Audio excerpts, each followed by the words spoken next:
Happy Sunday Light Church. Tatayo po tayong lahat. Amen.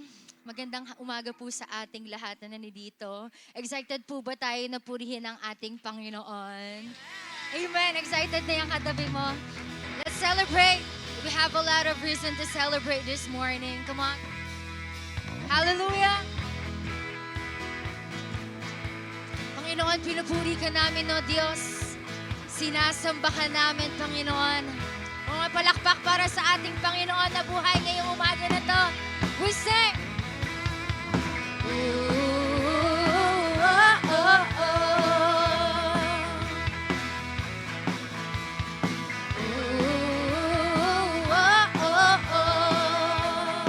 Di mangangamba, di mangangamba sa kawalan pagpapala mo'y laging di matatakot sa panganib.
grabe na yung joy na nararamdaman niya at nararanasan niya kay Lord.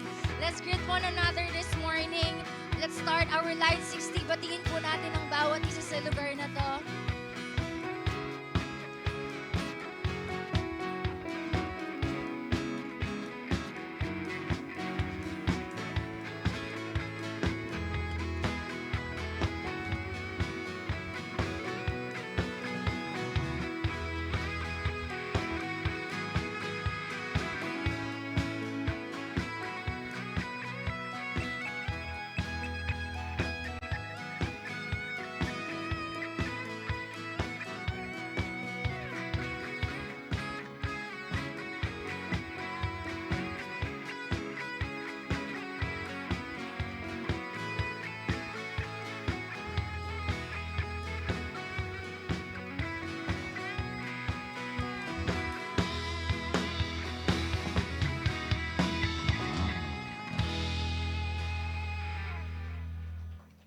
A blessed Sunday morning, Light Family! Ayan, pwede ko bang makita ang biggest smile ng bawat isa? Ayan, pwede bang ngitian mo yung katabi mo?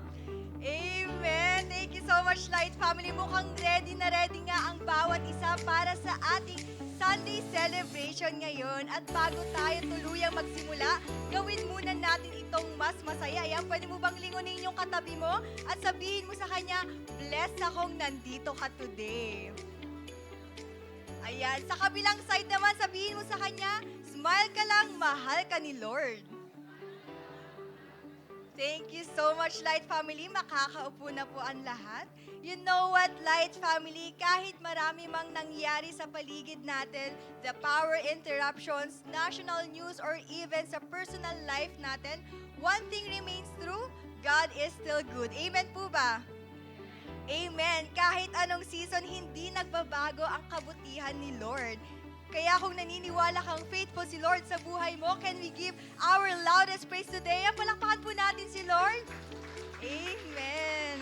Alam ko ang lahat sa atin ay naglaan ng oras this week para makapagpahinga at para makausap ang Panginoon. Pumunta yung katabi mo dito para ma-encounter at i-celebrate ang kabutihan ng Lord. And syempre, hindi magiging complete ang celebration na ito without the people who chose to spend their day with us, especially our VIPs and first-time visitors. Lights Family, alam nyo ba, every new face in this room is never an accident because we believe that every person here is intentionally loved and brought by God for a reason. Kaya naman gusto nating ipadama sa kanila na hindi lang sila bisita today, kundi family sila dito. So to all our VIPs and first-time guests, may we invite you to stand. Ayan, sige po tayo mga first-timer natin. Ayan, palakpakan po natin sila. Welcome home po.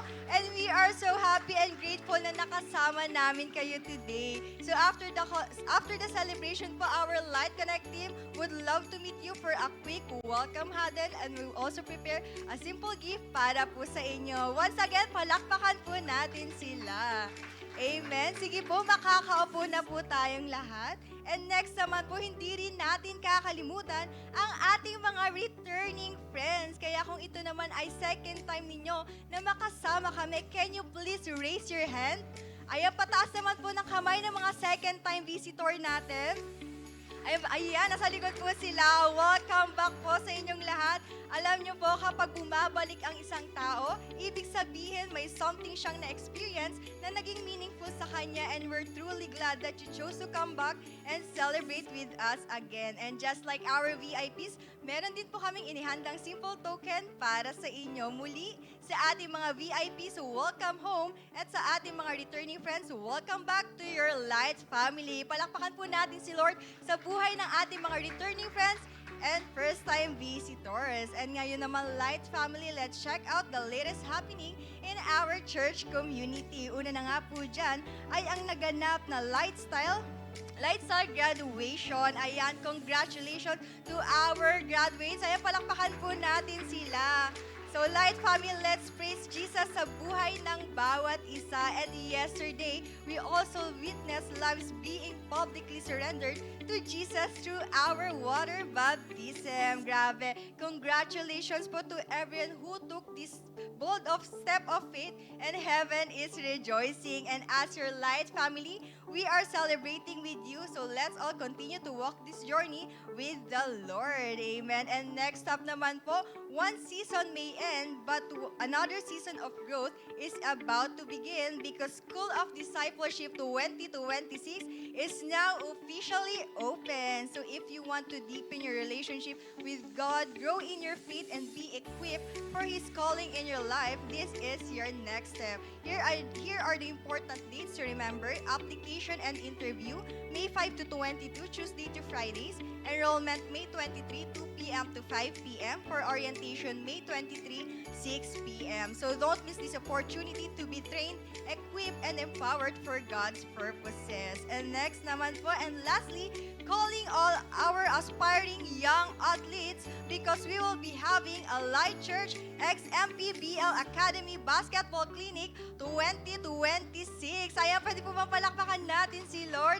Amen. Thank you so much. Light Church, in partnership with MPBL Academy, invite kids and teens ages 7 to 17 years old to join our basketball clinic this coming May 22 to 2026, 9 a.m. to 4 p.m. at Olongapo City, Rizal, Triangle Court. And here are the registrations options.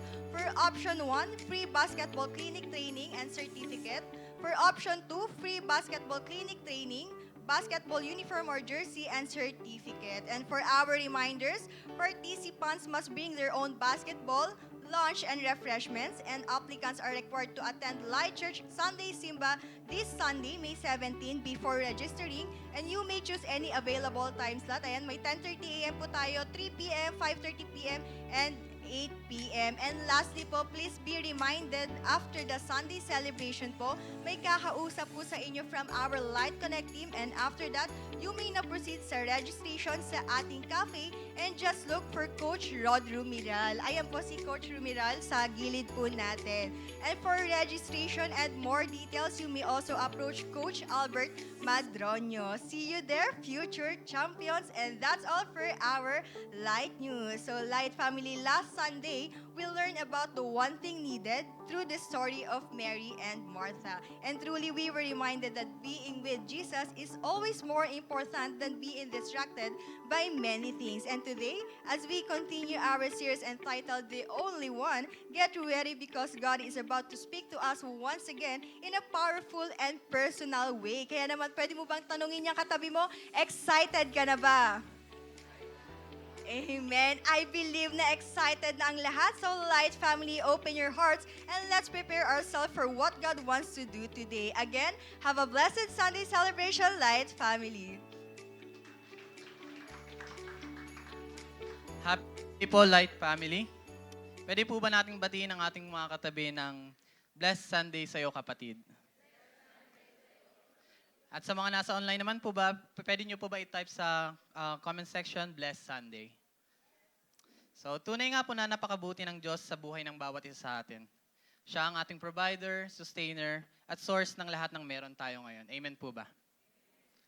Let me introduce myself. I'm Jo Marie Alber, isa pong young professional at NI Light Group Leader. Naniniwala po ako na ang pagbibigay ay hindi lamang po obligasyon, kundi isang opportunity upang maipakita natin ang ating faith, gratitude, at trust sa Panginoon. Kaya let me share to you a text from 2 Corinthians chapter 9, verse 10 to 11.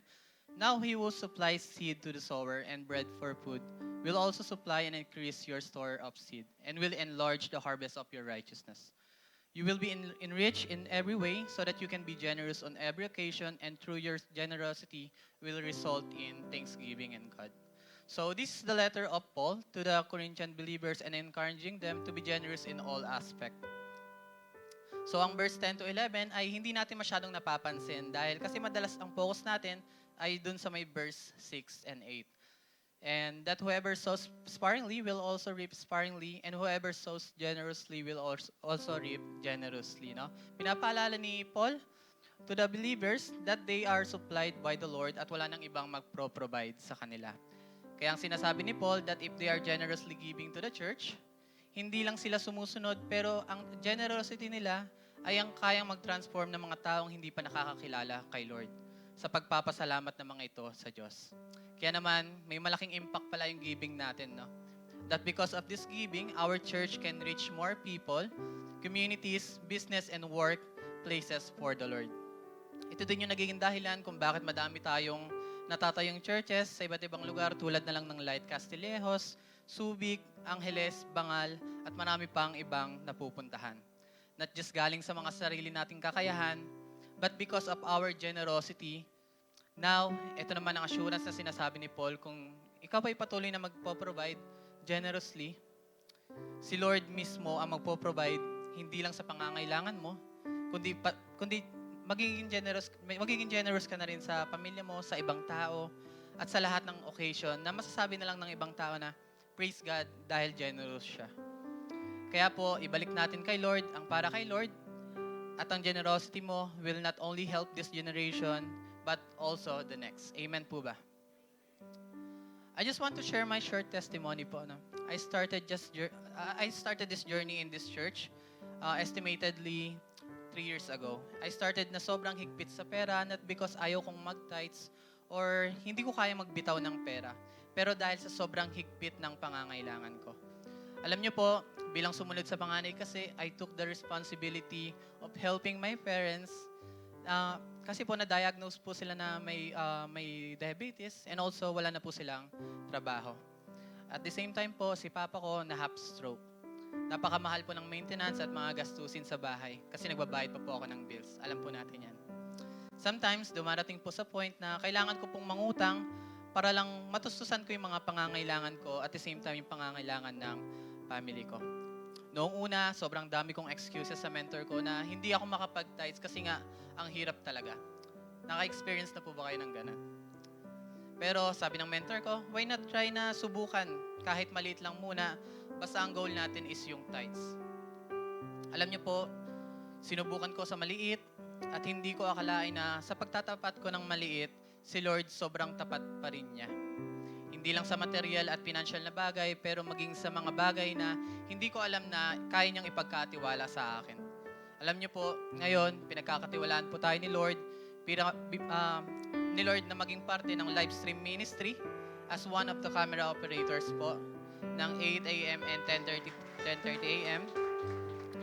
And dahil po sa pag-ooperate ng camera, na-hone po yung skills ko sa pag-shoot. Ngayon po, nakakapag-part-time po ako as a photographer sa mga business, sa mga birthday parties, debut, weddings, at marami pang special occasions. At nung last Women's Month po, nabigyan po ako ng opportunity to portray my photography skills sa iFilipino exhibit sa Harbor Point. At ito po yung entry ko. Yung model po pala dyan is yung girlfriend ko po. Nakaka-bless po si Lord, no? Hindi lang po yan yung nangyari sa buhay ko. Even sa family ko po, alam niyo po, they all became believers of Christ. And still praying na mas lalo pang lumapit kay Jesus. And also, alam niyo po ba na sa network po namin, I never thought that when I entered the church, ay darating po yung puntong makakahanap ako ng spiritual family ko na kasama ko sa ups and down. Ayan po yung mga pogi at mga macho na sa likod. Tapos, alam niyo rin po ba na pinagkatiwalaan tayong maging light group leader at umahawak po ng mga youth sa network namin. Kaya po, sa mga wala pang light group dyan, be part of light group po. Baka ito na po yung pamilyang hinahanap niyo. Kaya church, bilang challenge po sa ating lahat, patuloy tayong maging faithful sa ating giving. Tandaan natin, ang Diyos ang source. Hindi po ang trabaho natin, hindi ang negosyo natin, at hindi ang sarili nating kakayahan. Habang tayo ay nagtitiwala at nagiging faithful sa Kanya, siya ang magpo-provide sa atin at sa mga gagamitin natin to help other people. Kasi in your tithes, maraming tao ang maaabot at maraming generation ang pwedeng mabago dahil sa faithfulness mo. Kaya po, I challenge everyone today, give your tithes, offerings, and seeds with faith. Magbigay tayo ng hindi base sa natitira natin, kundi base sa pananampalataya natin sa Diyos. Because when we honor God, we position ourselves to witness His continuous provision and be a testament of generosity because of God's grace. Amen po ba? Alam ko, excited na po tayo magbalik at magbigay kay Lord. Kaya naman po, pipikit tayo at tayo ay mananalangin. As we prepare our tithes and offerings, let me pray for you. Lord, we thank you for today dahil binibigyan mo kami ng opportunity to give back to you. It's not because kaya namin, but because dahil ikaw yung mabuting Diyos na unang nagbigay sa amin, kaya dapat ka namin pagkatiwalaan. Lord, may you receive this generosity as testament of our faithfulness to you. May you bless my brothers and my sisters na nagbabalik at patuloy na ikaw ang mag-provide so that we may bless other people. Thank you, Lord. In Jesus' name, Amen.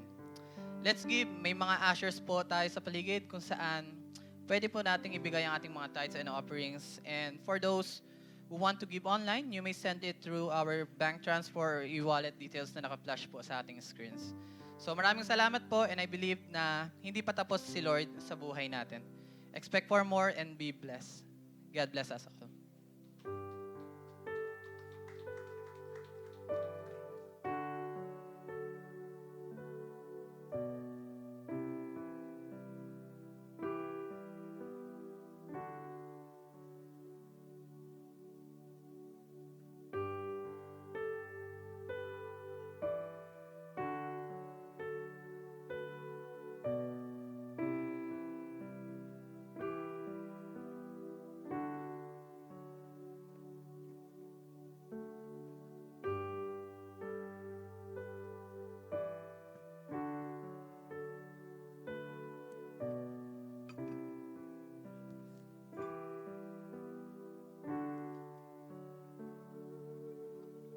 And good morning po sa ating lahat. Tatayo po tayo as we continue to worship God. So before that po, I just wanna introduce a new song to you. It's called Psalm 23. So sabi dito po sa verse 1, "The Lord is my shepherd.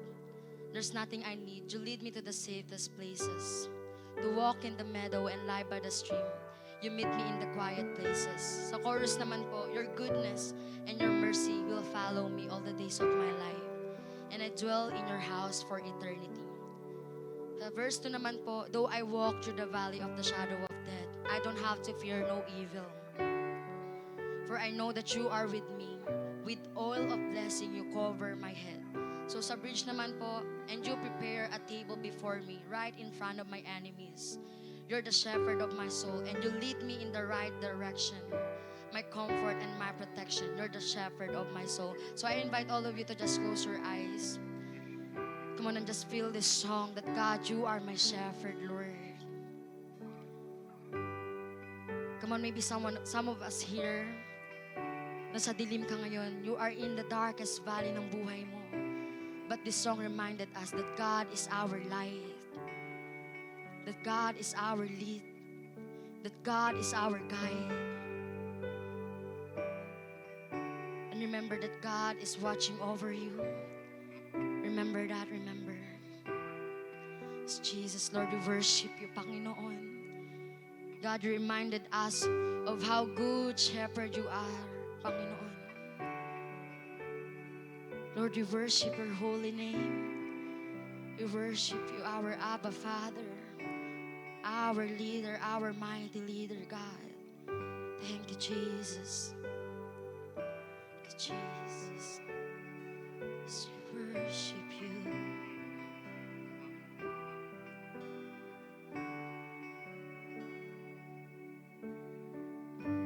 The Lord is my shepherd, there's nothing I need. You lead me to the safest places.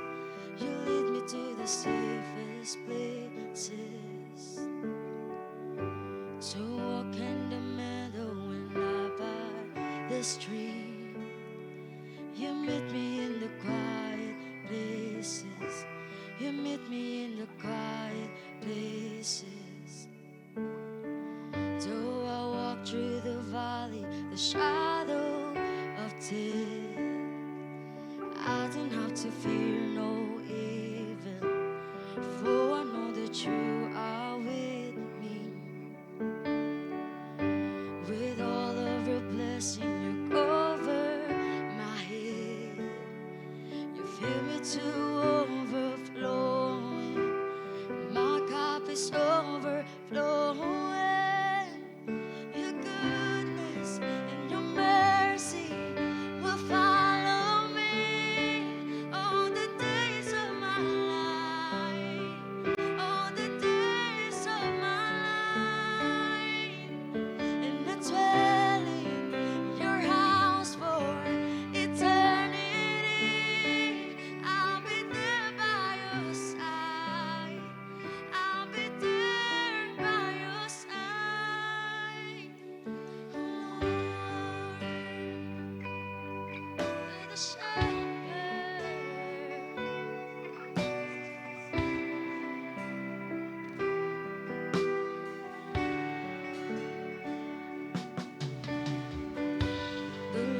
is my shepherd, there's nothing I need.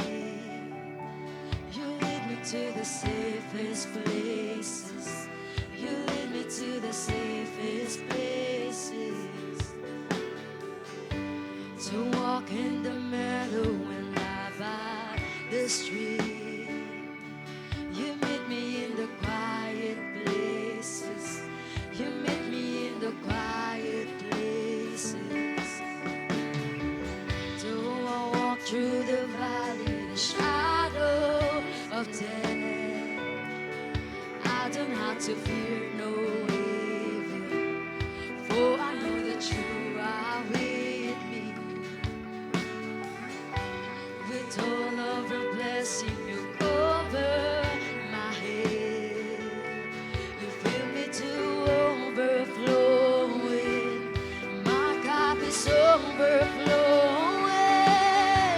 Your goodness and your mercy will follow me all the days of my life. All the days of my life. And I dwell in your house for eternity. I'll be there by your side. I'll be there by your side. Your goodness, your mercy will follow me all the days of my life. All the days of my life. And I dwell in your house for eternity. I'll be there by your side. I'll be there by your side.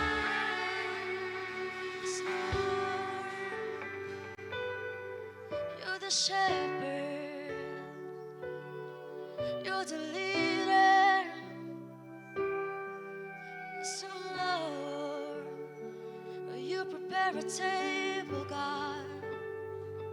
You are our protector, Jesus.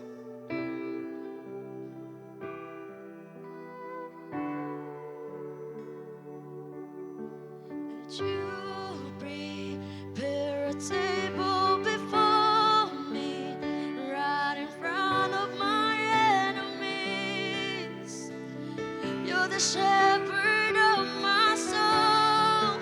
You lead me in the right direction, my comfort and my protection.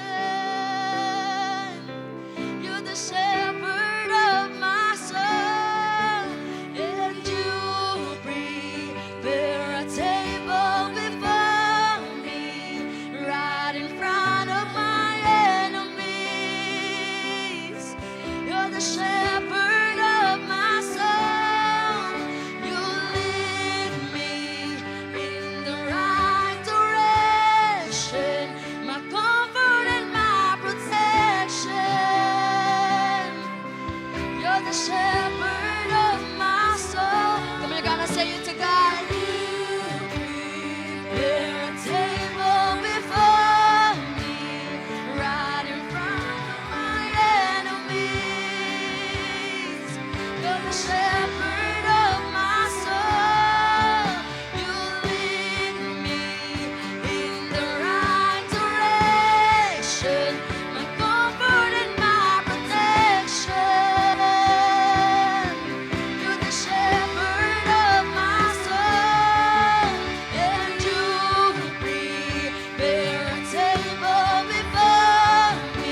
the goodness of God. And all my life, and all my life you have been faithful. And all my life you have been so, so good. With every breath that I am able, yes, I will sing of the goodness of God. Oh, your goodness. Your goodness is running out, it's running out to me. Your goodness is running out, it's running out to me. With my life laid down, surrender now, I give you everything. Your goodness is running out, it's running out to me. Oh, your goodness, your goodness is running out, it's running out to me.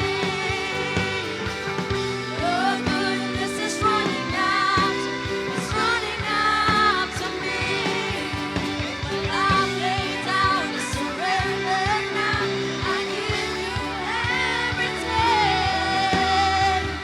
Your goodness is running out, it's running out to me. All my life you have been faithful. Yes, God, you've been good. All my life you have been so, so good. With every breath that I am able, I will sing of the goodness of God. Come on, sing it again. And all my life. Yes, all my life you have been faithful. Yes, Lord. All my life you have been so, so good. With every breath that I am able, and I will sing of the goodness of God. And I will sing of the goodness of God. And I will sing of the goodness of God. As we worship you, as we worship you, Jesus, God. As we worship you, Jesus. God, you are good. You are good, Lord. God, you are faithful. God, you are powerful. God, there is rest in your name. God, there is power in your name. We thank you, God, for your presence. We thank you, God, for the rest. We thank you, God, for your name. That is powerful, that is great, that is good. Lord, you are good, you are powerful, Panginoon. Lord, there is no one like your name, like your power, like your goodness, God. Lord, ibinibigay po namin sa iyo lahat ng papuri at pagsamba. And in Jesus' name we pray. And everybody will say, Amen. Ayan po, malakas na palakpakan po para sa ating Panginoon. Let's welcome Pastora Dorothy Joyce Magbuhos. Amen. Hello po. Magandang umaga po sa ating lahat. Blessed Sunday po. Sige, bago ka umupo, pwede bang i-fist bump mo naman yung katabi mo at sabihin mo sa kanya, masaya ko na nandito ka. Masaya ka rin ba? Ayan, sige po, makakaupo na po tayo. Grabe po. Praise the Lord. Amen, amen. Sino po dito, siya ay gising na gising, buhay na buhay? Amen, amen. May gagawin po ang Diyos sa buhay po ng bawat isa sa atin. Amen? So, sino po dito ang talagang nagsasabi na grabe ang init ngayon? Di ba po? Dati lamig na lamig tayo, di ba? Pero ngayon, grabe po yung init. Tama po ba? Amen. Yung kahit gabi, sobrang init. Amen. Sino dito, nagising ka na lang kaninang madaling araw, di ba? Pawis na pawis. Amen. Yung fresh kang natulog paggising mo, para ka nang nag-swimming dahil sa tindi ng pawis mo. Di ba? So, grabe po ang init. Tapos, sumabay pa po na ngayon ay nagkukulang ng supply ng power. Tama ba? Alam niyo po ba yan? Kaya, di ba, nawawalan ngayon ng kuryente. Grabe, no? Ngayon pa talaga sumabay. Okay, ngayong summer.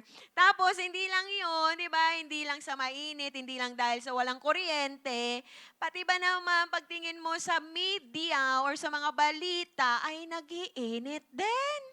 Tama ba? Mainit din. Sa gobyerno may issue. Alam nyo ba yan po? Di ba? Yung ating kinakaharap ngayon sa government. Di ba? Sa Senate, may awayan. Tama ba? Divided. And even sa social media, ang mga mamamayan, may kanya-kanyang kinakampihan. Huwag mo nang tignan yung katabi mo. Wala siyang kinakampihan. Amen. Okay, kaya minsan yung katabi mo, hindi niya na alam talaga kung ano yung kinaka-stress niya. Yung init ba ng panahon? Yung wala bang kuryente? O yung mga nangyayari sa Pilipinas? Tama ba? O yung init na lang ng ulo talaga ng katabi mo? Are you here? Pero alam niyo po, sa pag-uusapan po natin ngayon, habang mainit ang panahon at magulo po ang paligid, alam niyo po, may shepherd. Sabihin niyo nga po, shepherd. Ayan, katulad po ng tinalakay, or kinanta po natin kanina sa worship, ayan, di ba? May shepherd po tayo na kayang magbigay ng kapayapaan sa atin. Amen? Na kayang magbigay din ng kapahingahan and at the same time ng stillness po sa ating lahat. Amen? Excited na po ba tayo? Amen. And so, buksan po natin ang ating mga Bible. Ayan. Ang ating main text for today is from Psalm 23. Ayan, alam na alam ito ng katabi mo. Psalm 23, 1 to 2. And syempre, tatayo po tayong lahat at basahin po natin ng sabay-sabay. Okay po. In 1, 2, 3, go. The Lord is my shepherd. I shall not want. He makes me to lie down in green pastures. He leads me beside the still waters. Ayan. So, sa MBB naman po, basahin din natin, si Yahweh ang aking pastol, hindi ako magkukulang. Pinapahimlay niya ako sa luntiang pastulan at inaakay niya sa tahimik na batisan. Amen. Ang Diyos mapagpala sa kanyang salita. Let's all pray. Hallelujah. Thank you, Jesus, for your presence, oh God, na damang-dama namin, Panginoon, sa mga oras na ito, oh God. Salamat, kami kinakatagpo mo. At salamat din, Panginoon, for we know, oh God, na may gagawin ka sa aming mga buhay, sa aming mga puso, Panginoon, sa aming mga sitwasyon, oh God. Na anuman, Panginoon, mga kalalagayan namin ngayon sa buhay, anuman ang mga isipin namin ngayon or mga nasa isipan namin ngayon, mga kinaka-worry, maaring mga kinaka-stress namin, Lord, will lay it down, Panginoon, sa iyong paanan.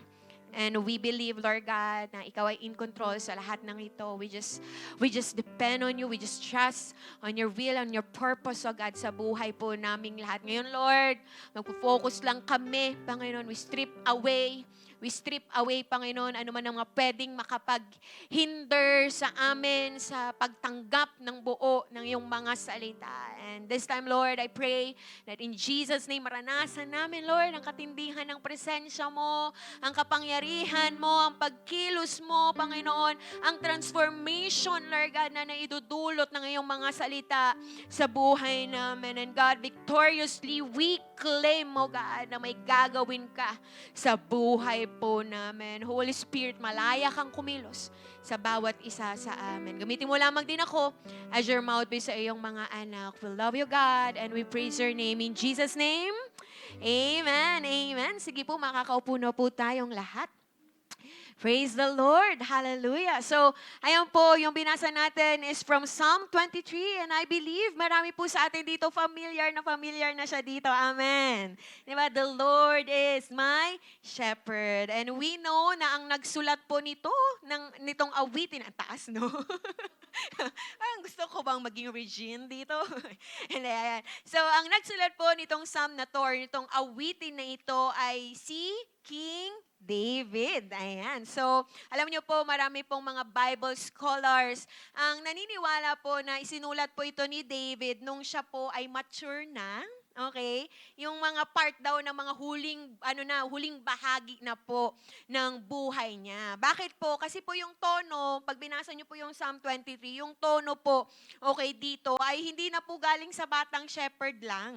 Okay? Pero galing po siya sa taong, alam mo yun, ramdam mo, dumaan na siya sa maraming paghihirap, ramdam mo na dumaan na siya sa mga battles, dangers, mga waiting seasons, and even, ramdam mo din yung lalim ng pagdepende niya po sa Panginoon. Ayan, sa mga nagbasa na po ng Psalm 23, talagang ramdam po ninyo yung hugot dito ni David. So maaaring itong Psalm 23 po ay reflection niya po, okay, sa madami niya pong mga pinagdaanan na sa buhay. And dito nga makikita natin na sinimulan po ni David ang Psalm na ito with a deep personal declaration. And what is that? Ang sabi niya, the Lord is my shepherd. Okay? Now, knowing po, di ba, na si David ay naging shepherd, tama po ba? Alam niyo po ba yan? Di ba, nung siya ay kabataan, siya po ay naging pastol, nag-alaga po ng mga tupa. So, knowing that, we can think, okay, na this Psalm 23 po ay mula po sa pananaw ng isang shepherd. Tama po ba? Dali mo siyang maisip na, galing to sa isang shepherd, okay? Pero sa perspective po ng Psalm 23, pag binasa nyo na po, okay, ang nagsasalita po dito ay hindi ang shepherd. Ang nagsasalita po ay ang tupa. Di ba? Ang sheep. Na kung saan po si David, hinalintulad niya ang kanyang sarili, okay? Bilang isang tupa at si Lord daw po ang kanyang shepherd. Okay? Now, ang word po na Lord dito ay tumutukoy sa pangalan ng Diyos na Yahweh. Can you say Yahweh? Okay, na kung saan tumutukoy ito sa covenant-keeping God ng Israel. Ibig sabihin, faithful, okay, tumutupad sa pangako. At kung mapapansin po natin, hindi po sinabi ni David that the Lord is a shepherd or the Lord is their shepherd. Pero ang sabi niya, the Lord is my shepherd. Okay? So ano pong pinapakita nito? Pinapakita nito ang personal, okay, na relationship po ni David sa Diyos sa kanyang shepherd. Okay, bilang tupa, alam niya na meron siyang personal na relationship sa kanyang pastol. At ang declaration po niya, okay, na ang Diyos ang kanyang shepherd, it means po, hindi lang po niya basta ina-acknowledge yung existence po ng Diyos, pero, okay, dinedeclare niya po ang kanyang pagtitiwala, ang kanyang dependency sa leadership ng Diyos. Because the shepherd ang nag-lead sa tupa. Tama ba? So, nung sinabi niyang, the Lord is my shepherd, okay, dinedeclare niya yung pagtitiwala at yung dependency niya sa ating Panginoong Diyos. Bakit? Kasi alam po ni David, bilang naging shepherd po siya, okay, alam niya na ang tupa or ang sheep po ay isa sa okay, dependent na animal. Okay? So, ibig sabihin, hindi nito kayang mabuhay ng mag-isa. Okay? Hindi po nito kayang alagaan yung sarili niya. Hindi niya po kayang i-lead yung sarili niya sa tama. That is why kailangan niya po ng mag-aalaga. Kailangan niya po ng shepherd. In the same way, si David, alam niya, kailangan niya din ng shepherd na magli-lead at na mag-guide po sa kanya. And so, nung sinabi po ni David, the Lord is my shepherd, hindi po ito bastang simpleng, alam niyo yon, poetic statement na, wow, ang ganda, di ba, pag binasa mo, kapag ikaw ay talagang manunula, di ba, or sumusulat ng mga tula, wow, the Lord is my shepherd. So, hindi lang po siya poetic statement, Pero ito po ay confession. Ito po ay confession of surrendering. Okay, confession of dependency sa ating Panginoong Diyos. Kasi alam po ni David na hindi niya kayang ilid ang sarili niya apart from God, and all throughout po ng kanyang buhay, alam niya na si God ang nag-alaga, si God ang nag-guide, okay, at si Lord ang nag-lead sa kanya. And in the same way po, tayo rin po na mga anak ng Lord, mga tao, okay, ay tinatawag ng Diyos to fully mag-surrender at dumipende po sa Kanya bilang siya ang ating only shepherd. At yan din po ang title natin ngayon, The Only Shepherd. Amen. Palakpakan po natin ang Diyos. Amen, amen. Now, alam niyo po ba, okay, that many people today are exhausted. No, alam na to ng katabi mo. Kasi danas niya rin to, di ba? Pagod, di ba? Stress, ganyan. At marami pang iba. Alam niyo po, maraming tao ang exhausted ngayon, hindi lang po dahil mahirap ang buhay. Okay? Hindi lang po dahil madaming responsibilities. Pero alam niyo po kung bakit? Pero higit sa lahat, dahil people are trying to shepherd themselves. Pilit. Okay, nang pilit pinagpapastulan ng mga tao ang kanilang mga sarili. What do we mean by this? Ibig sabihin, they are trying to control their lives. Diba? Pilit na sinusob lahat ng mga nangyayari sa buhay nila. Pilit na nililid ang kanilang buhay apart from God. Okay? Trying to shepherd ang kanilang mga buhay. But here comes Psalm 23 na nagtuturo po sa atin to fully depend on His leadership, okay, on God's guidance sa ating lahat bilang siya ang ating only shepherd. Amen? So ngayon po pag-usapan natin, what does complete dependence on the only shepherd produce in our lives? Ano po ba ang bunga ng lubos na pagdepende sa tanging shepherd ng ating buhay? Unang-una po is peace. Can you say peace? Peace through the shepherd's provision. Ang sabi po sa verse 1 or line 1, the Lord is my shepherd, I shall not want. Now, alam niyo po ba sa culture ng shepherding, tulad ng sabi ko kanina, very dependent. Okay, ang mga tupa, as in sa lahat po, sobra silang dependent sa kanilang shepherd. Mapa sa pagkain man yan, inumin man yan, protection, direction, even po sa survival nila kapag may mga panganib, talaga pong dependent po sila sa kanilang pastol. Okay, sa kanilang shepherd. At yung I shall not want po dito, hindi po ibig sabihin nito ng perfection of desire, ha? Okay, hindi po ibig sabihin nito na makukuha na natin po ang lahat ng gusto natin. But ito pong I shall not want is a language of confidence. Confidence kanino? Sa shepherd. Okay? At sa sufficiency ng provision ng shepherd. Dahil ang shepherd po mismo, sinisigurado niya na kung ano po yung pangangailangan ng kanyang mga tupa ay ipo-provide niya. Kaya nga po, di ba, sa ibang translation, kung alam niyo po yung ibang translation dito, ang sabi po, I lack nothing. Di ba? Walang kulang. Yun ang sinasabi. So, in-express po dito ni David, ang puso ng isang tupa na confident at secured sa shepherd at kontento din sa kanyang buhay dahil ang Diyos na kanyang sustainer ay binibigay ang lahat ng kanyang pangangailangan. Amen? So parang sinasabi ni David, because the Lord is my shepherd, I am secured. Because the Lord is my shepherd, He sustains me. Hindi ko kailangang matakot, mag-worry sa buhay ko. Amen? This is the reality ng isang tupa. Or reality ng mga tupa. They lack nothing kapag may shepherd sila. Amen. At ito din po ang reality natin na mga taong nananampalataya sa Diyos bilang shepherd natin, may personal na relationship sa Kanya, tayo din po, we lack nothing. For we have God as our shepherd. Amen? And because of that, nagdudulot po ito, nagre-result po ito saan? Kapayapaan. Sabihin niyo nga po, kapayapaan. Peace, di ba? Knowing that our shepherd provides, knowing that our shepherd sustains our needs bilang mga tupa niya, may kapayapaan po tayo and confidently masasabi natin, I lack nothing. Just like David. Amen.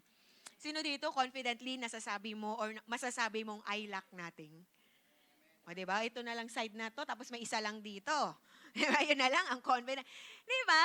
Sa lahat ng mga nangyayari sa buhay natin, can you confidently say, just like David, I lack nothing? Diba?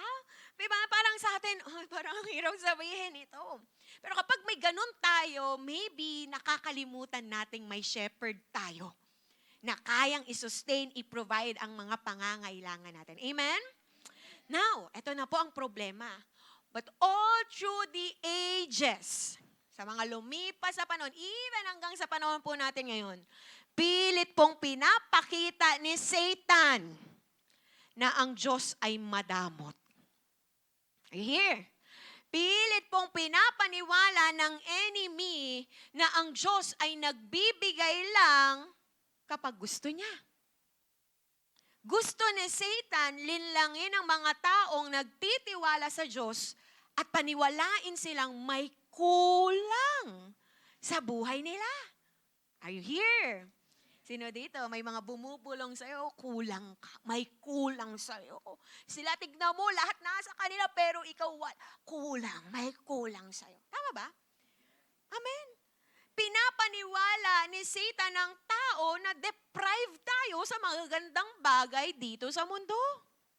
And honestly, hindi lang ngayon. Back sa panahon ni Eva at Adan. Ganito rin yung tactics ni Satan. Ganito rin yung ginawa niya kay Eva at Adan sa Genesis 3. Kung saan pinalabas niya na parang ipinagkait ng Diyos sa kanila ang mabuti. Kahit pa, binigay naman ng Lord, provide naman ng Diyos ang lahat ng pangangailangan nila. Na kahit pa nasa Garden of Eden sila, di ba? Nasa perfect garden sila. Kahit overflowing ang provision ng Diyos, pinaniwala pa rin sila ng enemy na may kulang. Amen. At hindi lang sa time ni Eva at Adan. Balik tayo sa panahon natin ngayon. May temptation na magduda tayo. May temptation na mag-stop tayo sa pagdepende natin sa provision ng Diyos. Bakit? Kasi thinking natin or binubulong sa atin, pinapaniwala sa atin ng enemy, hindi ito sapat. Are you here? Pinapaniwala niya tayo, kulang ang timing ng Lord, kulang ang provision ng Lord, na hindi sapat ang ginagawa ng Diyos, na kapag ikaw naghintay ka lang kay Lord, mawawalan ka. Kaya naman, don't wait on God. Are you here? Na ikaw na lang ang gumawa ng paraan, ikaw na lang ang mag-control. Are you here? At kapag ikaw naman naniwala ka sa mga kasinungalingan na ito ng enemy, doon na tayo nagsisimula na maging self-shepherd. Ibig sabihin, ikaw na ang nagpapastol ng buhay mo. Ikaw na ang nagli-lead sa buhay mo.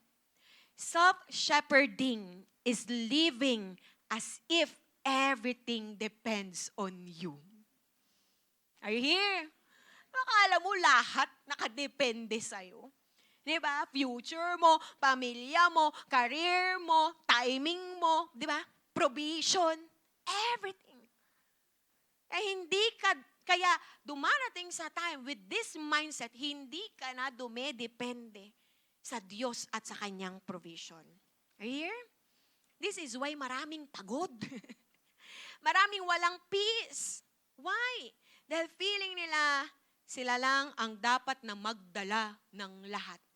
Finances ko, pamilya ko, karir ko, pag-aaral ko, future ko, ministry ko.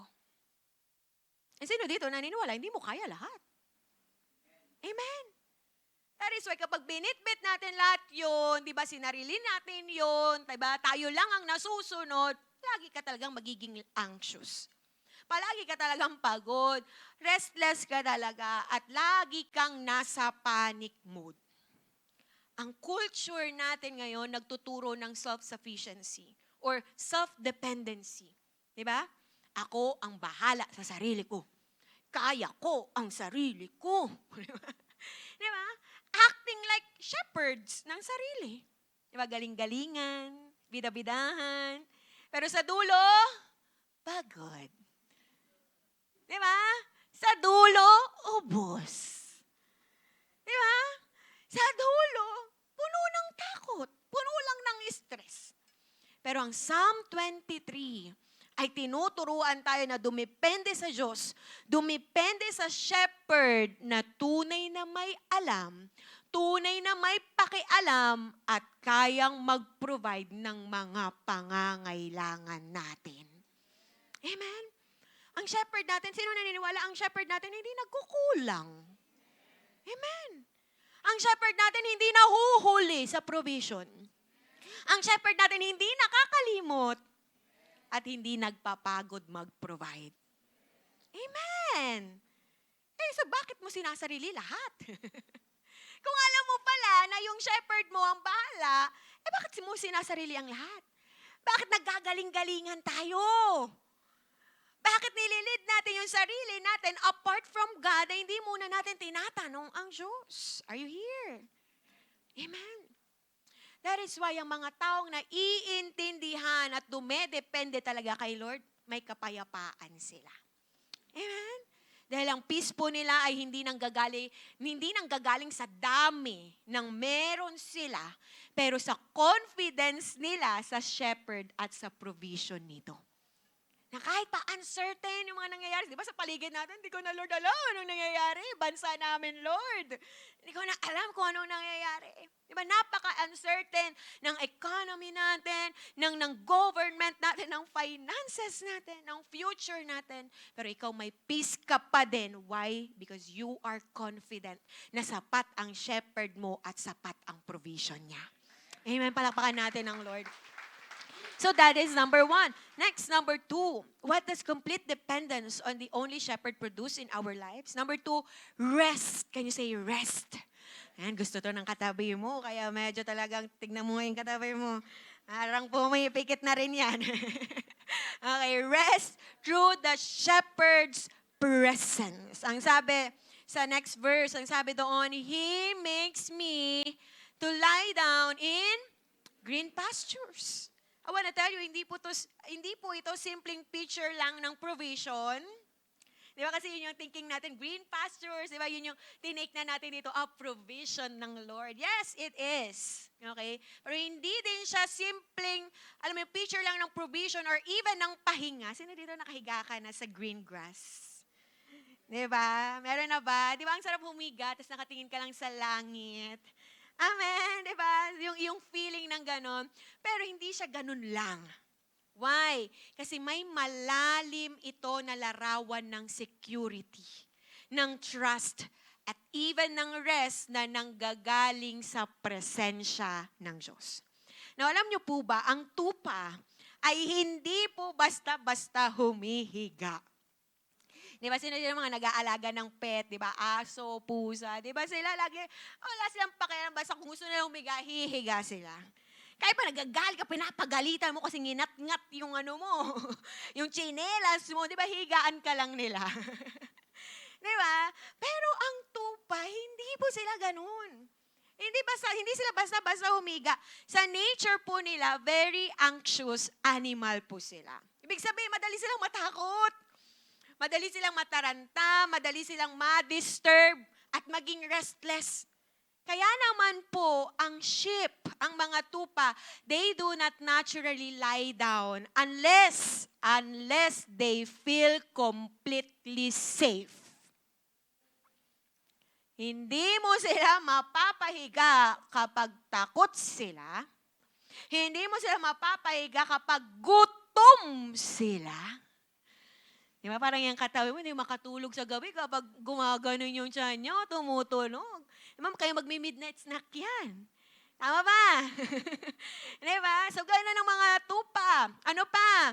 Hindi mo sila mapapahiga kapag irritable sila o kaya pag may ingay, disturbance sa paligid nila. So kailangan muna mawala lahat ng yun. Grabe no? Bago sila humiga at magpahinga. Kapag completely safe na ang pakiramdam nila, dun lang sila hihiga. Gets natin? Kaya nga yung picture ng green pastures dito, ay hindi lang siya tungkol sa provision, kundi tungkol siya sa safety. Tungkol siya sa security. At ano namang kinalaman dito ng presence of God? Kasi sabi natin, di ba? Or presence of the shepherd. Di ba? Kasi sabi natin, rest through the shepherd's presence. Ano kinalaman ng presence ng shepherd? Ang sabi sa verse, balikan natin, ang sabi, He makes me to lie down. At ito po ay what? Nagpapakita na hindi pinilit. Tama ba? Hindi naging harsh ang pastol sa tupa para humiga ito. Are you here? Instead, ang ginagawa ng pastol is ganito. Ina-arrange niya ang surroundings para kusang makapagpahinga ang tupa. Nagke-create siya ng safety environment. Alam mo yan? Nagke-create siya ng environment na may safety, may provision, may calmness na magkukos para sa ship na humiga and finally makapagpahinga. Amen? So mahalaga ang presence ng shepherd. Amen. It is only in the presence of their shepherd that they can experience yung kailangan nilang safety, yung kailangan nilang provision, at yung kailangan nilang calmness para makapag-rest. So without the shepherd, without the presence of the shepherd, the sheep becomes vulnerable. Ay, here, hindi niya mafe-feel talagang safe siya. Now, ito po ay picture or ang picture sa atin ng spiritual rest. Okay? Bunga ng safety na nararanasan natin or na naidudulot po ng presensya ng Diyos na ating shepherd. So rest is not something we create, but it is what God's presence gives us. Amen? Ang tunay po na kapahingahan, hindi siya self-produce, hindi siya manufactured ng human effort, hindi ito simpleng resulta lang ng bakasyon. Di ba? Nagbakasyon ka, di ba? Nag-vacation leave ka, tama ba? Na nangitim ka lang. Pero pagbalik mo, stress ka ba din? Pagod ka ba din? Okay? Hindi ito simpleng, alam mo yun, may free time ka lang, or alam mo yun, nakatakas ka sa mga responsibilities sa buhay mo. Hindi. Ang tunay na rest po ay matatagpuan sa presensya ng Diyos. But the question is this, ito na. The question is, bakit kahit alam niyang katabi mo na nandyan ang presence ng Lord, hindi pa rin siya nakakaranas ng rest? Natanong niyo po ba yun? Ano? Alam ko naman nandyan yung presence ng Lord. Alam ko naman kasama ko siya, pero bakit hindi ko ba rin maranasan yung tunay na kapahingahan? Why? May kulang. May knowledge ka na nandyan siya, pero may kulang. Ano yon? Trust. Pagtitiwala. Why? Because true rest is a result of trust in our shepherd. Amen? Ang shepherd principle is this. True rest happens when you trust that you are safe in God's care. Iba yung alam mo na nandyan ang presence ng Lord sa alam mo at nagtitiwala kang safe ka sa presence ng Lord. Amen. Yung mga tupa, they feel safe not just because kasama nila ang shepherd nila, but because nagtitiwala sila na yung shepherd nila ang bahala sa kanila. Magkaiba, again, yung alam mong may kasama ka sa nagtitiwala ka sa kasama mo. Amen? Did you get that? Tama ba? Ang hirap pong magpahinga. Lalo na kung hindi mo naman pinagkakatiwalaan yung kasama mo. Sino dito na try nyo na pong magbiyahe? Road trip. Pero hindi ikaw yung driver. Passenger princess lang. Passenger ka lang. Di ba? Sino dito, nagbiyahe kayo, okay, pero hindi ka tiwala sa nagdadrive? Sino dito ang hirap mong matulog? Di ka makatulog. Tagasabi ka ng brake, brake, brake! Tumingin ka, may kanan, may motor! Di ba? Hindi ka makakapagpahinga. Ang hirap matulog, amen. And at the same time, kahit gaano ka-ingat at kahit gaano ka-safe ang driver, if you don't trust him enough, hindi mo mararamdamang safe ka. Amen? Kaya hindi ka din matutulog. Di ka talaga magpapahinga, literal. Mulat ka. Pero ito naman, kapag yung nagda-drive, tiwala ka, nagke-create siya ng ano, di ba? Uy, safe ako. Yeah? Nagke-create siya ng safety environment sa'yo. Kaya naman, hindi pa man umaalis, tulog ka na. Hindi pa man nag-i-start yung biyahe, tulog na. So, ganun ka ka-safe, ka feel safe. Amen. Bakit? Tiwala ka sa driver. Amen? Did you get my point? So may kinalaman.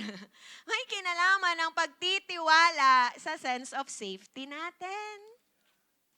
So kahit pa alam natin na nandyan ang presence ng Lord, di ba? Kahit pa alam natin that our shepherd will surely give us safety and calmness. Pero kung hanggang knowledge lang at wala namang pagtitiwala sa Kanya, you will never feel safe. And you will never rest. Amen. So it's not enough that you just know that God's presence is with you. You must also trust that in God's presence you are safe. At doon mo na tunay na mararanasan ang kapahingahan. So rest becomes possible because safety is guaranteed in God's presence. Amen? Marami po ngayon hindi nakakapagpahinga. Kahit pagod na sila, okay, kahit alam mo yun, yung wala na silang lakas talaga, hindi sila makapagpahinga. Why? Hindi dahil walang opportunity magpahinga, pero pwede din. Di ba? Hindi dahil walang opportunity magpahinga, kundi dahil walang inner safety. Amen? Kaya kahit may vacation, alam mo yun, stress pa din. Kahit tulog, pagod pa din. At kahit off, yung utak, kumikilos pa rin, busy pa din. And we're trying hard na mag-create ng safety environment for us to rest. Tama ba? Sinong ganon? Di ba? Yung gumagawa ka ng paraan para maging safe yung environment mo para makapagpahinga ka. Pilit nating inaayos ang problema. Pilit nating kinokontrol ang mga bagay sa buhay natin. Nag-isolate tayo. Sinong ganon? Di ba, kinakat natin yung relationships natin sa tao. Ginugugol natin yung sarili natin sa SOCMED, sa entertainment. Di ba, sa mga hobbies. Kasi akala natin, doon natin mararanasan na safe tayo. Doon natin mararanasan na makakapag-rest tayo. Pero we still find ourselves na pagod, exhausted, at puno ng takot. Amen? Pero ang kailangan mo lang palang gawin is magtiwala sa ating shepherd. Amen? At kapag natuto na tayo magtiwala sa shepherd natin, listen to this, presence pa lang niya, kapahingahan mo na. Amen? It will give you rest already. Even sa gitna ng kadiliman, kaguluhan, uncertainties, you can still rest dahil tiwala ka sa safety na binibigay ng presensya ng Lord. Amen. Palakpakan po natin sa Lord. Amen. And lastly, number 3, what does complete dependence on the only shepherd produce in our lives? Number 3 is stillness through the shepherd's leading. Okay? Stillness. Baka hindi na gumalaw yung katabi mo. Hindi po yan. Okay? So ang sabi sa line 2b, He leads me beside the still waters. Now, ang sheep po, ang mga tupa po, ay naturally, takot po sila, okay, sa mga rumaragasa. Ayan. Sa mga yung matitinding agos, okay, na tubig. dahil po pwede silang matangay nito at pwede din silang malunod. O hindi po sila tulad ng mga ibang mga animals po na kayang lumangoy, kayang labanan, yung agos ng tubig. Kaya po, ang ginagawa ng mga shepherds, intentionally, okay, ina-avoid nila itong mga rumaragasang tubig na to at ang ginagawa nila, intentionally, nililid nila ang mga tupa sa calm and quiet waters kung saan ligtas po silang makakainom. So yung praise po na He leads me dito ay very important. Why? Hindi po kasi sinabi ni David na He pushes me or He drives me harshly. Ang sabi, He leads me. Parang ganito po yung picture. Okay? The shepherd goes ahead first. So, nauuna si shepherd at ang tupa, sumusunod lang. Nagpa-follow lang. Are you here? So, ang shepherd dito, ang picture kay David ng shepherd is, he guides them gently papunta sa still waters. At ano yung still waters dito? Still waters po ay nagsisimbolize sa water of rest or calmness, stillness, okay, refreshment or safety. So, para kay David, ganun po ang Diyos as a shepherd. Tinitignan niya po ang Diyos not as a harsh master, but as a gentle guide. A shepherd na nag-guide, okay, kung saan nandoon yung still waters. A shepherd, okay, na nag-guide para mahanap ang stillness. At dito po natin makikita ang isang important na katotohanan. Stillness is not something we manufacture ourselves. Stillness is something the shepherd leads us into. Ang katahimikan, ang stillness, hindi siya din bagay na galing sa atin, na tayo ang makakagawa, pero ito ay lugar na tanging ang ating pastol lamang ang makakapagdala sa atin. Amen? Na alam niyo po, maraming tao gusto ng stillness. Tama ba? Sino dito gusto mo ng stillness? Di ba? Kalma. Yan. Gusto mo ng, alam mo yung katahimikan, stillness. Maraming tao gusto nito. Pero, ayaw naman or nire-resist naman ang magpasakop sa leading at direction ng shepherd. Tama? Gusto ng stillness, pero sila pa rin ang may control. Gusto ng stillness, pero sila pa rin yung nasusunod. Gusto ng stillness, pero ayaw pa rin mag-surrender sa leading ng shepherd. But biblical stillness is not found in control, it is found in surrender. Kaya pala hindi maging still ang katabi mo. Bakit ayaw pang mag-surrender? Ayaw pang, alam mo yung magpasakop sa kalooban ng Lord. Amen. Natatagpuan ng stillness sa pagpapalid sa tunay na shepherd na may alam kung ano ang pinakamabuti at the best para sa atin. Amen. Minsan, alam niyo po yung mga tupa, hindi nila naiintindihan bakit sila doon dinadala. Okay, bakit sa gantong direction sila dinadala ng shepherd nila. But, nagtitiwala sila. Because they knew that the shepherd sees dangers kesa sa kanila.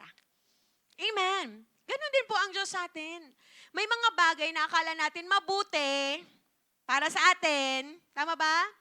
Pero polluted or contaminated pala yung waters. Toxic pala yung water. Amen? Like for example, toxic relationship. Ikaw talaga pinaglala, mahal ko siya. Ilalaban ko to, itaga mo sa bato. Ikaw talagang pinaglalaban mo pa. Pero polluted or contaminated pala. Diba? Worldly success without God. Unhealthy desires, mga maling ambition. Diba? Mga lugar na mukhang satisfying, pero spiritually dangerous pala. Amen. Minsan kala natin, ito yung mabuti para sa akin. Pero magugulat ka, i-redirect ka ng Lord. Alam mo yun, ililis ka doon ng Lord, ilalayo ka doon ng Lord. Diba? Ililid ka ng Diyos palayo doon para dalhin ka niya sa still waters. Amen? Nire-redirect tayo from turbulent waters to still waters. Amen? So ang generation natin ngayon namumuhay, saan? Sa turbulent waters. Ano ibig ko sabihin dito? Lalo na po sa nangyayari ngayon sa paligid natin. Di ba? Ang daling matangay sa kaguluhan ng mundo. Sa awayan sa gobyerno. Amen. Ang daling matangay, di ba? Sa mga nangyayari sa social media. Ang daling matangay ng mga emotional, alam mo yun, outburst. Di ba? Ng mga emotional overload natin. Ang daling matangay ng mga pagko-compare natin ng sarili natin sa iba. Ang daling matangay sa mga pressure, di ba, na mag-decide ka agad. Di ba? Or yung fear of missing out. That is why without the shepherd, I wanna tell you, kung wala ang shepherd, nako, noong pa man natangay na tayo. Diba? Noong pa man, nandun na tayo sa kapahamakan. Without the shepherd, madali tayong matatangay sa mga impulsive decisions. Are you here? Madali tayong matatangay sa mga emotional na reactions, kaya ang daming, alam mo yung mga broken relationships. Madali tayong matatangay ng mga worldly pressures at mga confusion na naglilid sa atin sa kapahamakan. Pero kapag nagpalit tayo sa shepherd, nagiging malinaw ang direction natin. Amen? Nagkakaroon ng clarity, okay, sa mga confusions natin. Now, mga kapatid, stillness is not the absence of movement in life. Di ba? Kasi pag still, hindi ka na talaga gumalaw.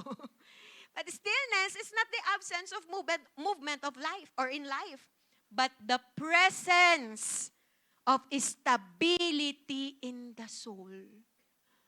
Yung kahit magulo ang lahat sa paligid mo, stable yung puso mo. You're still, di ba? Stable yung soul mo. Okay? Hindi ibig sabihin na wala nang problema, tahimik ang lahat sa buhay mo, perfect ang mga situation sa buhay mo. Pero kahit meron ng mga ito, steady ang puso mo dahil alam mong may shepherd ka na nauuna, nagpe-prepare ng way mo, nagli-lead sa'yo sa still na waters. Amen!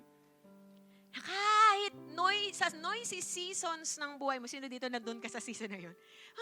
Ingay, please lang, tahimik, di ba? Na kahit na nasa noisy season ka ng buhay mo, kaya kang i-lead ng Diyos. Kaya kang i-lead ng shepherd mo sa lugar kung saan ang puso mo ay hindi masashaken easily. At alam niyo po ba, minsan ang paraan ng Lord, as our shepherd, para dalhin tayo sa still waters, ay sa pamamagitan ng mga delays sa buhay natin. Di ba yung ikaw talagang, hindi laban, sige, go, push. Pero si Lord, hindi, dinidilay. Alam mo, parang Lord, galaw ako ng galaw, nagpumilit ako na maabot ito, pero Lord, parang ang layo. May mga delays. And hindi dahil masama ang Lord, kaya may ganon. But it's just, nasabi lang sa'yo, anak, be still and know that I am God. Akong bahala sa'yo. I know kung ano ang perfect para sa'yo. Amen? What else? Minsan for us to be still, ang gagawin ng Lord, dadaan ka sa waiting seasons ng buhay mo. Napakatagal na, Lord. Ilang taon pa ba? Ang tagal na, Lord. Di ba? Waiting seasons mo. Papadaanin ka doon. For you to be still and to realize, ayaw nga pala yung timing ni Lord, hindi ko timing. Amen. Dadaan ka niya sa mga interruptions. Mga unexpected changes. Yung akala mong okay na lahat, biglang nagbago. Diba? Sa mga closed doors. Sino dito nakaranas ka ng mga closed doors? Yun na yung gusto mo eh.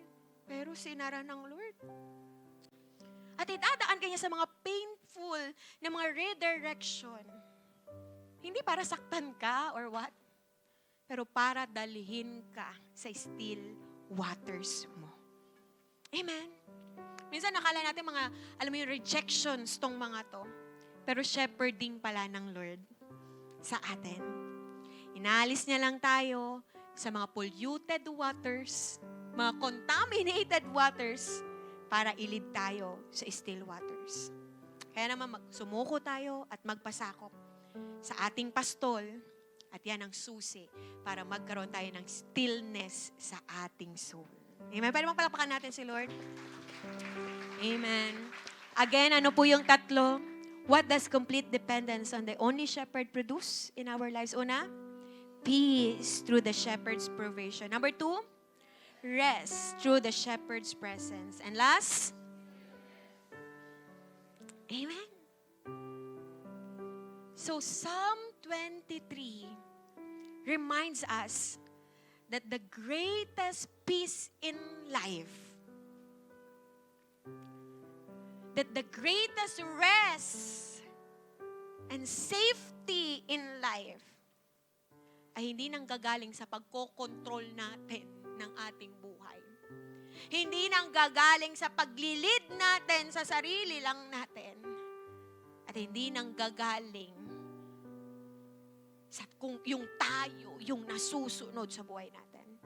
Pero nanggagaling sa pagkilala, pag-surrender, at pagtitiwala sa tunay na may kontrol ng ating buhay. Walang iba kundi ang ating Diyos, Jesus Christ, our good shepherd. Amen. Mga kapatid, alam ng only shepherd natin kung anong kailangan natin. Amen? Alam niya. So be at peace. Please lang, huwag ka na mag-worry. Huwag ka na ma-anxious. Be at peace. For your shepherd knows what you need.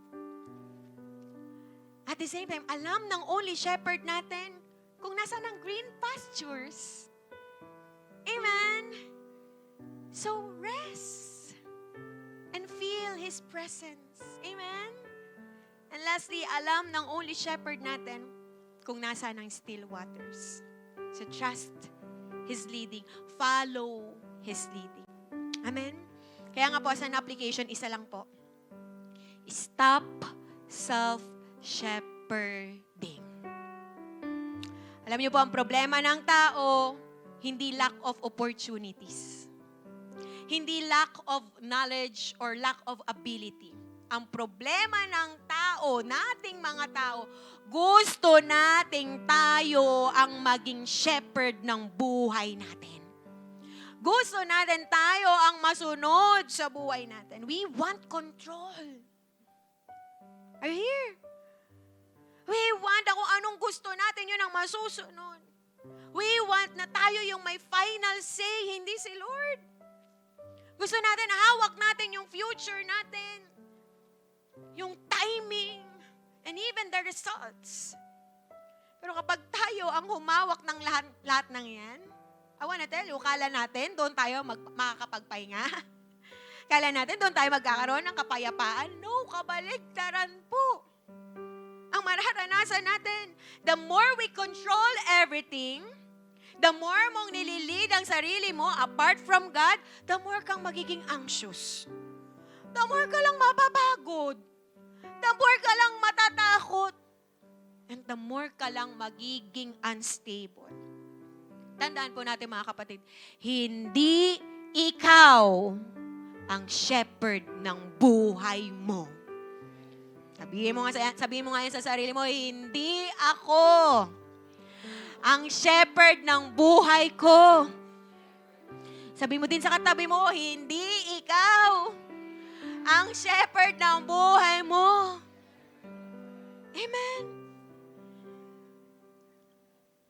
Ang shepherd natin ay ang Diyos mismo. He provides what we need. He creates rest for our soul. And He leads us into peace and stillness. So ang calling sa atin, ang panawagan sa atin ngayon, the call is not to control life more. Pero ang panawagan, to trust the only shepherd more. Follow His voice, Follow His direction, follow His timing, and His leading sa buhay natin. Amen? Amen. Palakpakan po natin si Lord. And this time, as we close our eyes, sige, pikit mo yung mga mata mo. Kapatid, sa dami ng ingay at kaguluhan sa paligid, maybe hindi lang sa gobyerno, sa bansa natin, yung kaguluhan na pinagdadaanan mo ngayon. Maybe even sa loob ng pamilya mo, sa trabaho mo, sa pag-aaral mo. Even maybe sa isipan natin, ang daming gumugulo. Pero sa dami ng mga ingay at kaguluhan na yan, itong panalangin ko, huwag kang papayag na pati ang kaluluwa mo ay matatangay ng mga ito. Huwag kang papayag na dahil sa mga yan, maging restless ka. Na dahil sa mga yan, mapuno ka ng anxiety. Na dahil sa mga yan, maging worried ka, maging stress ka. This is the time na isuko na natin ang kagustuhan natin na kontrolin ang lahat sa buhay natin. This is the time na isuko na natin ang pagpapastol sa sarili nating buhay. Kapatid, anong area ng buhay mo ngayon nagsi-self-shepherd ka? Anong area ng buhay mo ngayon nagpupumilit ka na ilit yung buhay mo na yan? Finances mo ba? Relationships mo ba? Future mo ba? Career mo ba? Decisions mo ba? Ministry mo ba? Na parang ayaw mong ipakialam yan sa iba. Even kay Lord. At ikaw lang ang gusto mo na mga alam niya. Pero kapatid, the more you hold the staff, katulad nung sa shepherd, the more kang mapapagod. The more na kinokontrol mo yan, the more na nililid mo yung sarili mo apart from God, the more ka lang mape-pressure, the more ka lang matatakot, the more ka lang mapapahamak. So this time, bitawan mo na yung stuff na yan kasi hindi yan para sa'yo. Hindi ka ginawa ng Lord bilang shepherd pero bilang tupa niya. Remember kung sino ka talaga. You're the sheep and God is the shepherd. Ang role natin magpasakop. Ang role natin sumunod. Ang role natin makinig sa Kanya. And I wanna tell you, kapag binitawan mo na yan, yung staff mo na yan, at inaya mo na ang Lord ang maging shepherd ng buhay mo, doon magsisimula ang kapayapaan. Doon magsisimula ang kapahingahan. Doon mo matatagpuan ang stillness, ang katahimikan, ang calmness. Hindi dahil perfect ang paligid mo, hindi dahil walang problema, kundi dahil alam mo kasi at kilala mo ang only shepherd mo. So ito ang panahon para mag-surrender ka na sa Kanya. Maybe for how many years you lead yourself apart from God. Ang dami mo, maybe, nakita, dahil sa nililit mo lang yung sarili mo, ay mo nakitang pagkakamali. Ang dami mong mga kinabagsakan, ang dami mong fall down. But self-shepherding will only lead us sa mga worst scenario ng buhay natin. You know that. Alam mo yan. Naranasan mo yan. Naranasan mo, nakakapagod kontrolin ang lahat.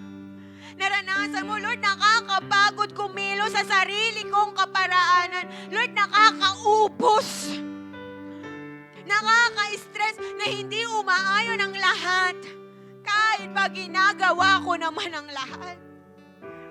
You know na nasaktan ka lang, nagkamali ka lang, napagod ka lang, napahamak ka lang nung nilit mo ang sarili mong buhay. And I think, yung mga pangyayari na yon, at ito ang panalangin ko, maging enough yun para isuko mo na ang buhay mo sa tunay na shepherd mo. Nawa ma-realize mo na sa pamamagitan ng mga yon, hindi mo talaga kayang i-shepherd ang sarili mo.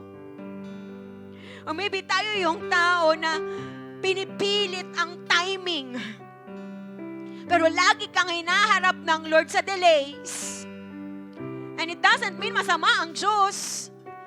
It's just God wants us to pause and to realize na hindi tayo ang shepherd ng buhay natin. Maybe may hinahabol kang oras.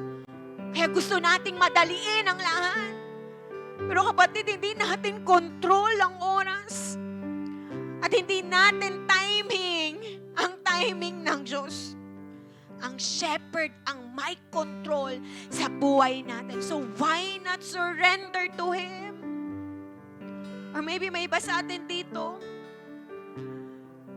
pilit nating binubuksan yung sinara na pintuan ni Lord. Kaya na-stress ka, nagagalit ka, nagtatampo ka sa Diyos. Pero I wanna tell you, kapatid, redirection yan sa'yo ng Lord. Protection yan sa'yo ng Diyos. Kasi alam niya kung ano ang makakabuti at perfect para sa'yo. So stop self-shepherding. Sa mga oras na to, ang invitation sa atin ngayon ng Diyos is, anak, bitawan mo na ang staff at hayaan mong ako ang mag-lead sa'yo. Come on. Surrender your life to your only shepherd na alam ang mabuti para sa'yo, na kayang i-provide ang pangangailangan mo. Surrender your life sa shepherd mo na kayang magbigay ng safety sa'yo so that you can rest.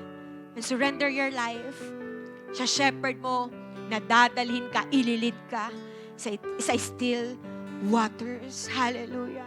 At kung ikaw yung tao na alam mo sa sarili mo na napakagulo ng buhay mo, at sa buong buhay mo, ikaw lang ang nagli-lead sa sarili mo. But this time you know that you need God. You need to surrender your life to God. And you want that peace, that rest, that stillness na mararanasan sa Diyos. Kung yan ang gusto at puso mo ngayon, why not you receive Jesus as your Lord and Savior? Pwede ka bang sumabay sa panalangin na to? Sabihin mo ngayon, Panginoong Jesus, patawarin mo po ako sa lahat ng aking mga nagawang kasalanan. For all the times, Lord, na nakalimutan kita, na mas sinunod ko ang sarili ko kaysa sa'yo. Forgive me, God. At naniniwala po ako sa mga oras na to, sa ginawa mo sa krus para sa aking kaligtasan. Tinatanggap kita, Jesus, bilang aking Diyos at tagapagligtas. Manguna ka sa buhay ko po, Panginoon. Susunod ako sa iyo. Magpapasakop ako sa iyo, Panginoon. Hallelujah. Thank you, Lord. And this time, sa bawat isa sa atin ngayon dito, ikaw na may relasyon sa Panginoon, come on, commit your life to Him.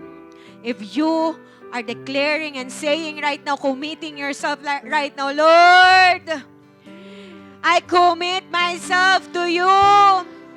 Ikaw ang shepherd, hindi ako. Lord, I surrender my life to you.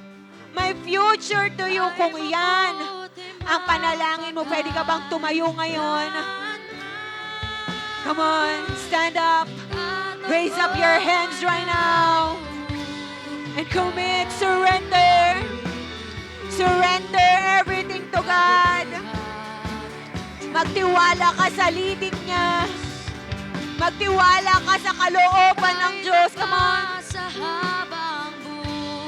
I-declare mo ngayon, Jesus, mula sa araw na to, ikaw na po ang maging shepherd ng buhay ko. Jesus, hindi na ako mabubuhay sa sarili ko lang control, sa sarili ko lang wisdom, sa sarili ko lang kaparaanan. Come on, declare, you pray, you pray. Jesus, I commit my life. Jesus, sinusuko ko na po sa iyo ang lahat. Sinusuko ko na po sa iyo ang future ko. Sinusuko ko na po sa iyo ang pamilya ko. Sinusuko ko na po sa iyo ang ministeryo ko. Ang finances ko. Ang decisions ko. Lord, sinusuko ko na ang mga pangarap ko. Come on, Lord, sinusuko ko na ang sarili kong timing. Oh, teach me, God, to follow your will. Oh, I surrender my whole life to you.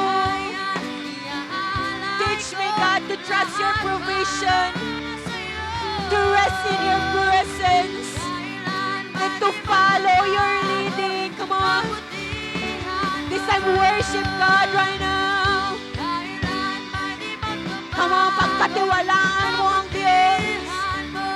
Maniwala ka, mabuti ang shepherd mo.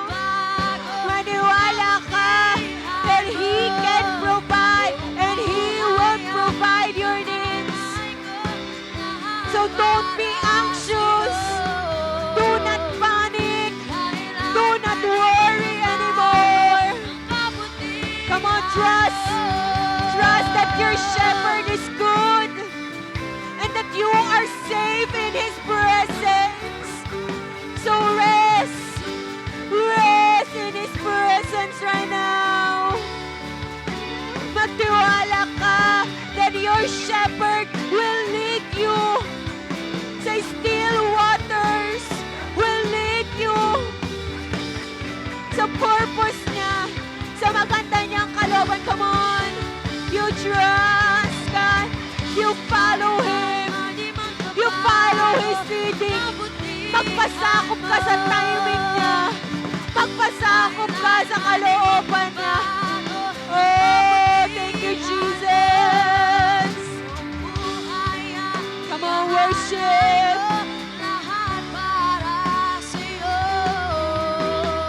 Thank you, Lord. Come on, declare. Kailanman. Yes, God. You will never change. You are our shepherd. Oh, you care for us. You love us. Oh, you will protect us. You will provide for us. Thank you, Jesus. Oy, kahit tapat, Panginoon. Come on, worship. Habang inaawit mo yan, hayaan mo na ang mismong kaluluwa mo magtiwala dyan. Magtiwala sa Diyos. Come on. Kahit tapat, God. Kahit pa sa habang Come on, enjoy His presence. You are safe. You are safe in His presence. You can rest in His presence. Kato ko na bubuhay, aawitin ko ang kabutihan ng Diyos. Awitin ko.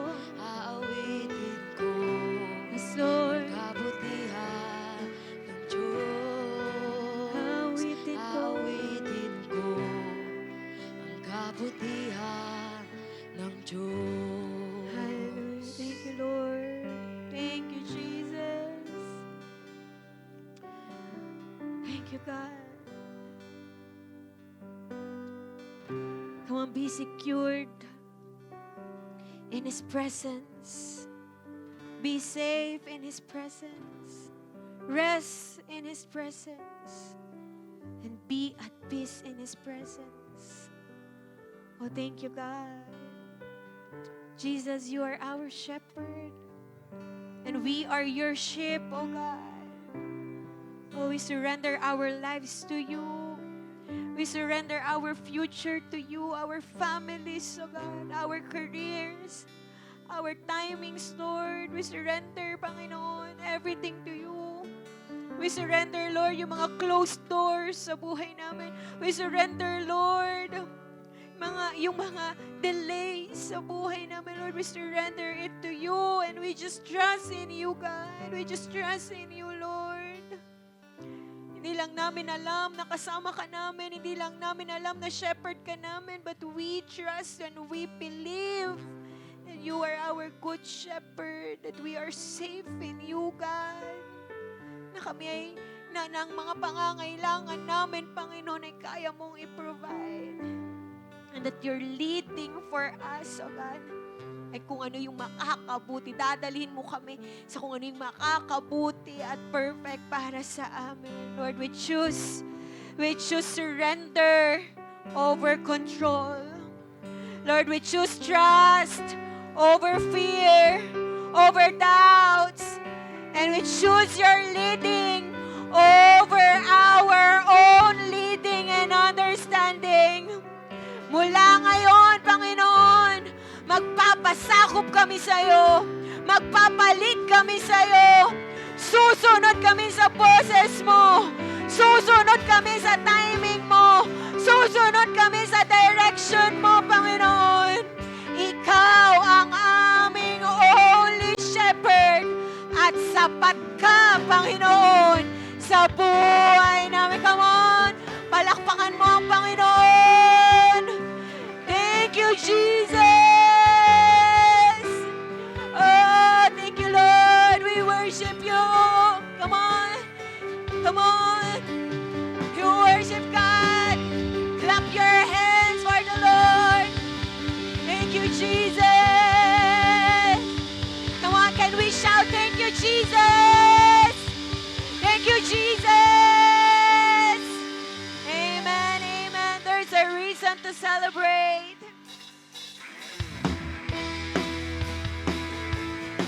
Come on, there's a reason to celebrate. Let's clap our hands for the Lord. And sa mga nakalimutan tayo sa offering, yung basket na po sa harap. Let's sing this song to God. Di mangangamba sa kawalan, pagpapala mo'y laging naan. Di matatakot sa panganib, pag naririyan ka palagi. Di matitinag sa pagsubok, ang pagsama mo'y tiyak at lubos. Di mapipigil sa pag-awi, pagkat ikaw ay mabuti. Oh, napakabuti. Ikaw ang aking pastor, hindi magkukulang sa pata. At higit pa, iayo mo'y sagana at umaapaw sa pata.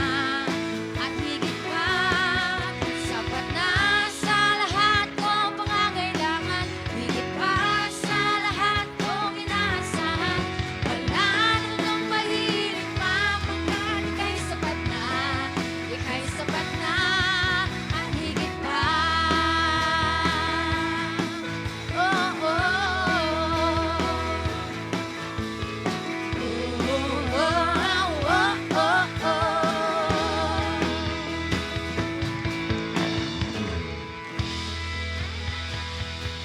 Amen, amen. Sige po, taas po natin ang ating kamay. Let's close our eyes. Come on, pasalamatan mo ang Panginoon. Thank you, Jesus. Lord, salamat po for your word na patuloy na nagre-remind sa amin na hindi kami ang shepherd ng buhay namin, pero ikaw, Panginoon. Lord, kami ay mga tupa mo na patuloy lang na magpapasakop, susunod sa iyo. God, kayong masunod.